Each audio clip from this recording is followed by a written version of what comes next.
Hello, student.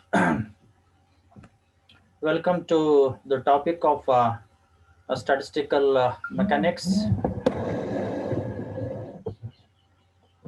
In this chapter, we are going to study new mechanics evolved because of some reasons. I am going to explain what are those. And earlier, mechanics was there, and this mechanics is divided into two branches. One is the Newtonian mechanics, and the other one is the statistical mechanics.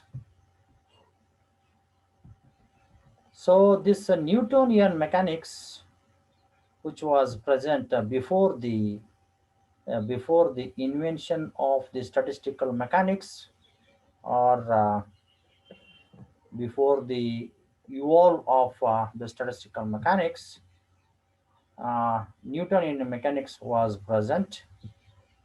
So in the Newtonian mechanics, the motion of an object is mainly studied with the help of Newton's laws of motion. And here we are studying most of the time one or two objects at a time. But when the number of objects increases, the system becomes complicated. So the Newton's laws becomes inadequate to study such a system. Hence, the study, to study such a system, a new mechanics is evolved and is called as a statistical mechanics. As you know, there are three Newton's laws of motion are there, and generally they are used to study the motion of an object. And let us say when a stone is thrown into the sky, it goes to certain height and comes back. So how much height it reached, what is the time taken by the stone to go up and come down, and what is its velocity, all those things can be explained with the help of Newton's laws of motion. So this is okay when we are studying one object. When we are studying one object, the things are very clear and easy, and the system will be a simple one. But when the two objects comes, we have to compare the velocities of two bodies at a time, so the relative velocities are involved. And when more than two bodies are studied at a time, again the complications comes. So therefore, as the number of objects increases, uh, the system becomes complicated, and the Newton's laws becomes inadequate to study such a system. So this thing has led to the evolution of a new mechanics, and that is called as a statistical mechanics. So this statistical mechanics is generally deals with a system deals with a system which consists of a very large number of identical objects. So such a, for example, a system of gas particle is a good example, because it is very difficult to concentrate on every atom which is randomly moving inside a container or a vessel. So such a system is called as is generally suitable to study under the statistical mechanics. So the properties measured with respect to this system are the average properties of the particles, and they do not belong to an individual particle of the system. That means when the properties are measured by applying the statistical mechanics rules or ideas, whatever you are getting, they are the properties of a group of particles, not the not the properties of an individual particles. So that is the difference between Newtonian mechanics and the statistical mechanics. Newtonian mechanics concentrate on the individual properties of an object, but the statistical mechanics do not concentrate on the individual properties of object. It concentrates on collectively the properties of a group of particles. So that is the difference between those two, and we will see what is a statistical ensemble. A system which consists of a very large number of identical particles is called as an ensemble. So, for example, a classroom, a classroom of BSc third year, and suppose if all the students are only girls and they belongs to the BSc third year, so that is the one just an example for a statistical ensemble. So in case of the statistical ensemble, there will be large number of objects will be there, but they will be of a similar kind. Identical identity is very important. So there are three types of ensembles. They are, first one is the microcanonical ensemble. So this microcanonical ensemble is one which is isolated from its surroundings. That is, its wall is an insulated solid wall. Thus, this ensemble do not exchange the energy as well as the particles with its surrounding bar adjacent ensemble. Therefore, number of particles n, its volume v, and its energy E remains constant in case of the microcanonical ensemble. So I have shown here four ensembles are there, four systems are there. They are separated by an insulated wall. They are separated by an insulated wall.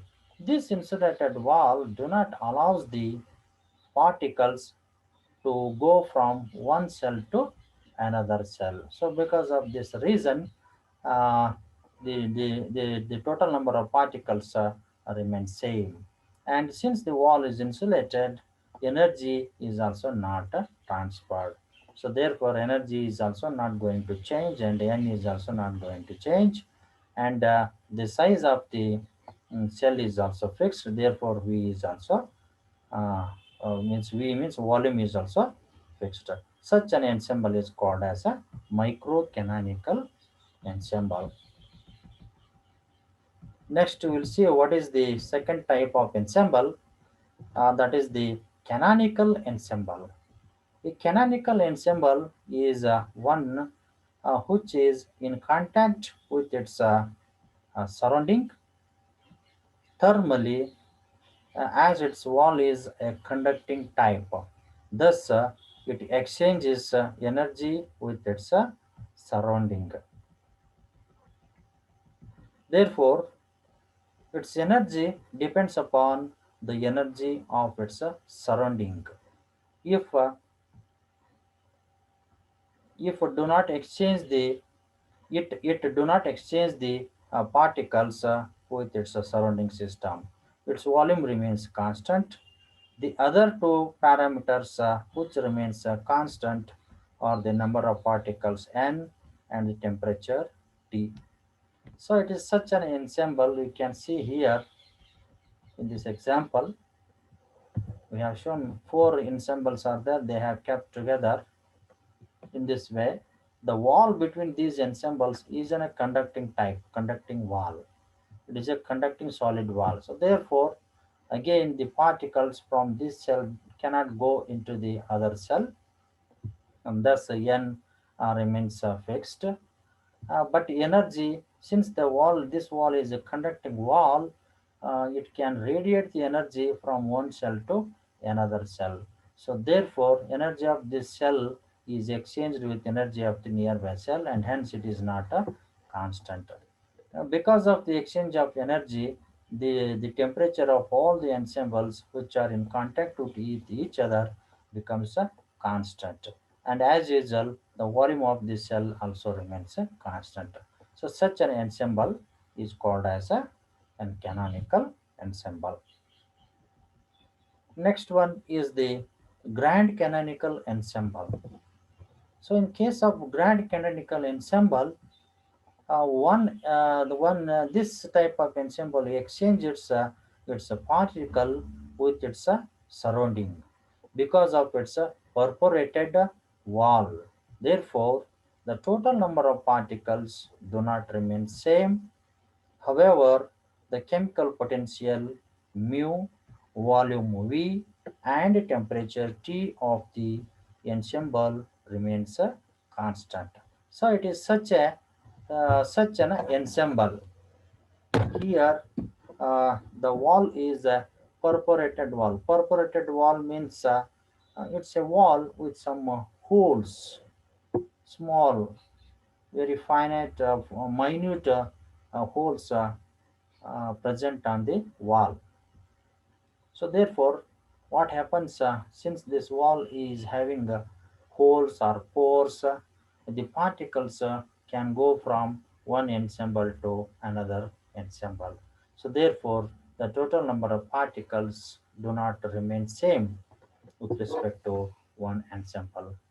And since the particles can move from one cell to another cell, they are also carrying their thermal energy with respect to each other and distribute to some other particles. Because of this reason, the temperature also remains constant. And as usual, this volume V of the cell also remains constant.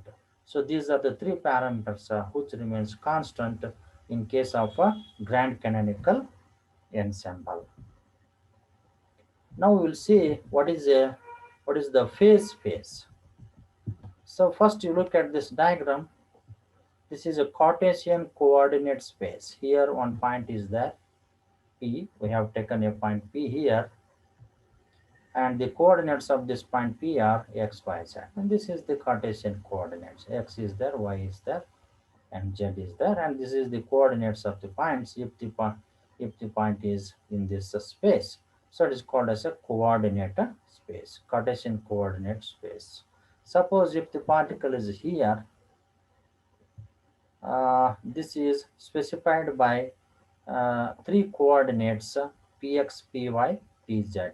Actually, px, py, pz are the components of the momentum along x-axis, y-axis, and z-axis. Such a space is called as the momentum coordinate space. So here, the particles momentum is plotted along three directions. And now you look at the third diagram. Here, the point is having six coordinates x, y, x, comma, y, comma, z. These are the three coordinates. Cartesian coordinates points are there. Uh, Cartesian coordinates are there, and px, py, pz are the three momentum coordinates. So when the point is in such a space, it will be having three Cartesian coordinates and three momentum coordinates. So totally the point is specified by six coordinates, and such a space is called as a phase space.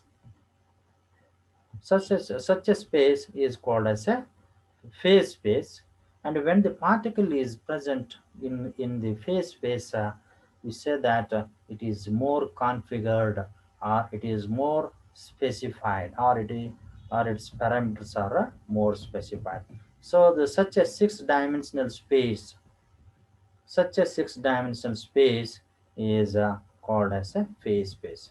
So same explanation is written here. So therefore, a phase space is a six-dimensional space, and the particle is specified more when it is in the phase space.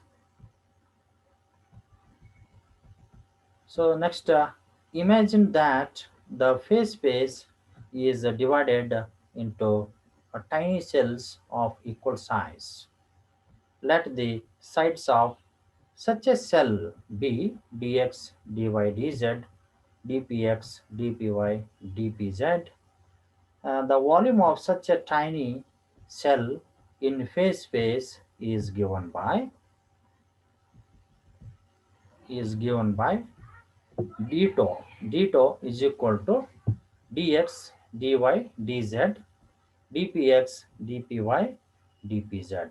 So that means to calculate the volume, we are multiplying length, breadth, and height. So here, length is specified by the two parameters dx, dy, and the breadth is specified by the two parameters dz, dpz, and height is indicated by dpy and dpz. So that kind of imagination. So this gives the volume of such a tiny cell in the phase space. So then, according to Heisenberg's uncertainty principle, the Heisenberg's uncertainty principle tells that it is not possible to determine the position and momentum of the particle at a time simultaneously and accurately. So that means if you are trying to determine the position of the particle more accurately, there will be error in the measurement of momentum. So this is first time explained by by Heisenberg, and it is called as a Heisenberg's principle. And according to this Heisenberg's uncertainty principle, the product of uncertainty in position and uncertainty in momentum is equal to h cross, where h cross is a constant. So similarly, uh, this is in y direction and this is in z direction. So with this idea, the equation 1 can be written as the volume of such a tiny cell is given by this equation, and now you put dx, dpx as h cross, and dy, dpy by h cross, and dz into dpz by h cross using the Heisenberg's uncertainty principle, and this is h cross into h cross into h cross, and this becomes h cross cube. So therefore, the volume of such a tiny cell in the phase space is greater than or nearly equal to h cross cube. This is referred as the minimum volume of the cell in the phase space. Next, we will see what are the macrostates and microstates. So when two coins are tossed at a time, the probability of getting head and tail are as follows. So these are these are the possibilities of one coin, and these are the possibilities of another coin. So therefore, the first possibility is that it may be head and it may be tail. Second possibility is that we may get tail here and we may get head here. And third, both may be head, and fourth, both may be tail. So there are four possibilities are there when the two coins are tossed at a time. So these are called as the microstates, and it's all together makes the macrostates. So this is the meaning of macrostates and microstates. Macro means bigger, micro means small. So these are the this is about macrostates and microstates. Next, we will see what is the probability. The probability of an event may be defined as the ratio of number of cases in which the event occurs to the total number of cases. So therefore, probability is equal to number of cases in which the event occurs divided by total number of cases. So this is the basic definition of probability. And here For example, for example, when a coin is tossed, we get either head or tail up. So number of event occurs. That is one. When we toss a coin, only one will get, either will get head or tail. So the event is one. The event which occurs is one. But the total number of events possible are two. So therefore, by definition of probability, this is 1 by 2, or this is equal to 50%. So that means mm, this is there is equal chance of getting head or tail. That means getting a head or tail is a 50%. So that's why we say that it is 50-50, like that. Next, we'll see what is the Stirling's approximation.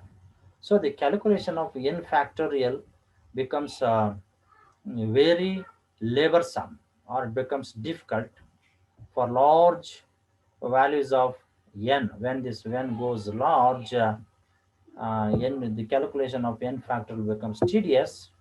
So Stirling's formula gives the approximate value of log n factorial.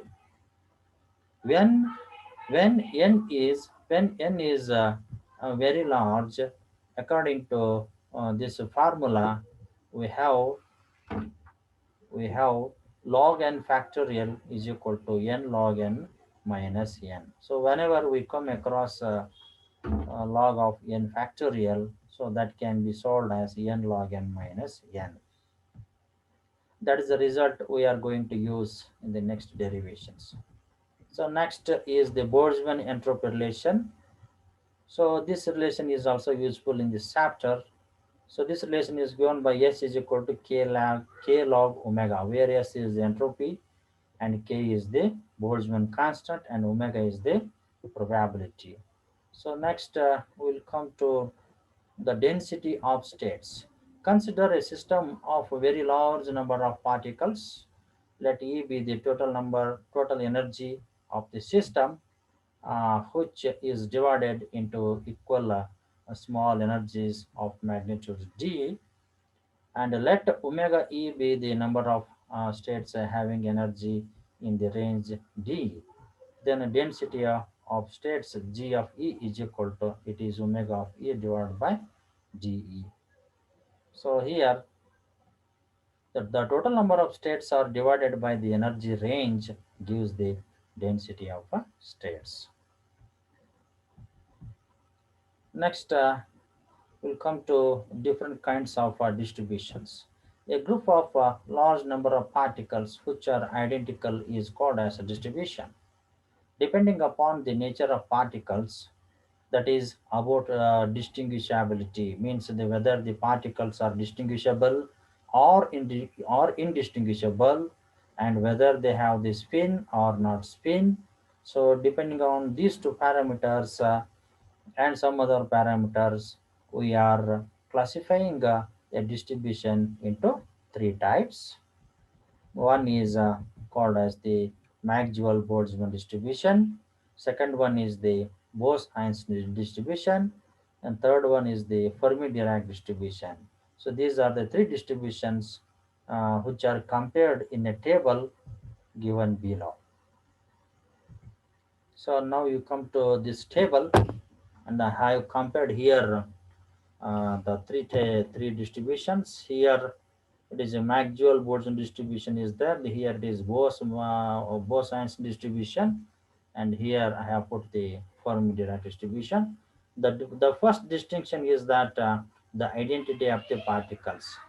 Here the particles are identical but distinguishable. Here the particles are distinguishable, but here the particles are identical but they are indistinguishable. Here also the particles are identical but they are indistinguishable. So second difference is that a state can be occupied by any number of particles. So a state is such a thing where we can find the particles. So here this MB distribution assumes that a state can be occupied by any number of particles. So same rule, Same rule or same assumption is also done in case of the Bose-Einstein distribution. But here, in the case of Fermi-Dirac distribution, a state can be occupied by not more than two particles. So this is the very very important change between these two and this. So actually, this is nothing but the Pauli's exclusion principle, because the Pauli's exclusion principle tells that a state cannot have more than two particles, and it can have the maximum two particles only if those two particles are having the opposite spin. So that is the Pauli's exclusion principle. So that is why the Fermi-Dirac distribution obeys the Pauli's exclusion principle, and these two do not obey the Pauli's exclusion principle. Next, the spin of the particles is not taken into account here. Distribution in case of MB distribution, whether the particle is having spin or it don't have the spin, no problem. So just particle is counted. Here, these are the particles with integral spin, but these are the particles with the half integral spin. So that is the difference. And example for this kind of distribution is a system of gas particles is an example for M distribution. So B distribution is a system of photons, phonons, magnons, mesons, etc. Photon is nothing but a quantum of energy, light energy. It is a packet of energy. Phonon is also a discrete small packet of energy, but it is a thermal energy. And this magnon is the energy of the magnetic field. That is also quantized. It is called as the magnon. Mesons are present inside the nucleus. So these are the examples for a BE distribution. Electron and positron, as these two are having the spin half, so they are come under the Fermi-Dirac distribution. So next difference is that internal energy at absolute zero is taken as a zero. This one, MB. Both Einstein also assume the same internal energy at absolute zero is taken as a zero. But Fermi-Dirac, in case of Fermi-Dirac, it tells that internal energy of absolute zero, internal energy at absolute zero is not taken as a zero, because according to quantum mechanics ideas, even though the system is at absolute zero, it will have certain minimum amount of energy. It's called as a zero point energy. So that is why the energy is not taken as a zero here. Next, we'll see what is the sixth difference. It obeys the classical laws. All classical laws are obeyed by the Maxwell-Boltzmann distribution. So this was Einstein obeys some quantum laws, and also it obeys some classical laws. Because of that reason, it is called as a semi-classical laws. It obeys the semi-classical laws. But Fermi-Dirac obeys the purely quantum laws, so therefore it is called as the quantum distribution.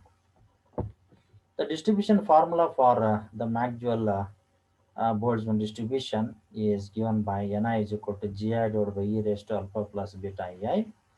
But the same formula for Bose-Einstein is Ni is equal to Gi divided by e raised to alpha plus beta Ei minus 1. And the same formula for Fermi-Dirac is Ni is equal to Gi divided by e raised to alpha plus beta Ei plus 1. So these are the three important derivations which comes in this chapter we have to derive in the next sessions.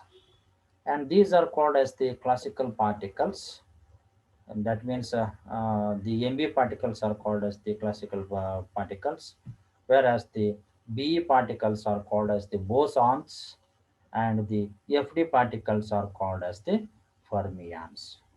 So this is it is the difference between the three statistics.